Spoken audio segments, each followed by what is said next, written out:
জিভে দেখা যাচ্ছে যে কোন একটা রিং পড়েছে, একটু যদি ক্যামেরাতে দেখাতেন জিভটা একটু। ক্যামেরাতে তো শো করতে পারবো না, যেহেতু আমি একটা প্রোগ্রামে এসেছি, আর সেটা আমি অন্য টাইম দেখাবো, আজকে দেখাতে পারবো না, সরি আজকে দেখাতে পারছি না, বাট আমি এটা বলতে পারবো। হ্যাঁ, এটা হচ্ছে আমার টাং পিয়ার্সিং করা, এটা আমি অনেক বছর আগে করেছি। অ্যাকচুয়ালি বলতে পারেন এটা আমার মানে থাকে না কিছু মানে অল্প বয়সে যেটা পাগলামি বলে, তো আমি হয়তো এই ছোট একটা পাগলামি করে ফেলছি। সমস্যা হয় না, যেহেতু এটা অনেক বছর হয়ে গেছে, আপনি বলেছেন বলে আমার এটা মনে পড়েছে, বাট আদারওয়াইজ এটা আমার একদম মনেই থাকে না যে আমার মুখের ভিতরে কিছু একটা আছে। ওইটা আসলে উপকারিত কোনো কিছু আছে কি? উপকারিত কিছু না, অপকারিতই হবে, কারণ উপকারিত তো একটা মুখের ভিতর মেটাল থাকা হচ্ছে খুব ভালো কিছু নয়। আমি সেটাই বললাম যে এটা আমি 10 বছর 12 বছর হয়েছে, তো তখন আমি আরও ছোট ছিলাম, তো ছোট বয়সে যে পাগলামি হয় মানুষের সেটা হয়তো করে ফেলেছি। আমি অ্যাকচুয়ালি জেমস ভাইকে দেখতাম, মিলাপুকে দেখতাম যে তাদের আইব্রোজে করা ছিল, আর সিঙ্গার যারা সিঙ্গার যারা আছে তো তাদেরকে দেখতাম, যে আমিও ভাবছিলাম যে আমি হয়তো আইব্রোতে করব। তো যখন আমি মডেলিং করি, সো আইব্রোতে করাটা খুব ভালো দেখায় না, যেহেতু আমি ফটোশ্যুটের কাজ করব, র্যাম্পে কাজ করব।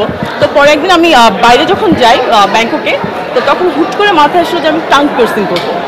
সো হুট করে চিন্তা করা, হুট করে করা। কীরকম কষ্ট পড়েছিল?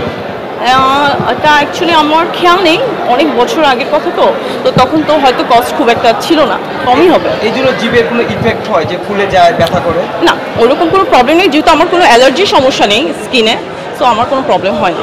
কথা বলতে একটু সমস্যা হয়? কথা বলতে সামটাইমস হয়। আপনি যখন হয়তো বড় কোনো ওয়ার্ড বলতে যাবেন, তখন হয়তো একটু জড়তার প্রবলেম হয়, আদারওয়াইজ এইভাবে কোনো সমস্যা হয় না। আপনি যদি বাহিরে কোথাও কোনো কিছু দেন সেটা স্টাইলিং মনে হতো, কিন্তু এটা কেন দিতে হবে? ডেফিনেটলি ওটা স্টাইলিং মনে হতো, এটা ভিতরে দেখে সবাই দেখতে পায় না, কিছু মানুষের চোখেই পড়ে, সো এটা হচ্ছে স্পেশাল যারা তাদেরই চোখে পড়ে, আদারওয়াইজ তো সবার চোখে পড়ে না। মানে এটা কি শুধু স্পেশাল মানুষের জন্যই দিয়েছে? কারণ না, স্পেশাল ডেফিনেটলি যে আমার স্পেশাল মানুষ হবে তার জন্য তো অবশ্যই এটা স্পেশালি হবে, আর যারা দেখার সবাই তো আর চোখে পড়ে না, এই ছোটো একটা জিনিস মুখের ভিতর থাকে, হয়তো কথা বললে বা হয়তো মুখটুক হয়তো আকার অঙ্গি যদি একটু ডিফারেন্ট থাকে, দেন তখন হয়তো মানুষ দেখতে পায় যে মুখের ভিতর কিছু একটা আছে। আমি হচ্ছে অ্যানিম্যাল লাভার অনেক, ঠিক আছে, পশু প্রাণী অনেক ভালোবাসি, মানুষের থেকেও বেশি ভালোবাসি, সো ওদের নিয়ে কাজ করতে খুব পছন্দ করি। ওদের রান্না করে প্রত্যেকদিন খাবার দিতে হয়, ওরা আমার জন্য ওয়েট করে, ওদের ট্রিটমেন্ট করাইতে হয়, ওদের টেক কেয়ার করতে হয়, সো এইভাবেই সময় কাটে। সেটাকে আপনি নিজেই করেন? আমি নিজে করি, নিজের হাতে রান্না করি প্রত্যেক দিন, ওরা আমার জন্য ওয়েটও করে। ঠান্ডার ব্যবসা করবে, কেউ উল্টো দুধের ব্যবসা করবে, আপনি কিসের ব্যবসা করবেন?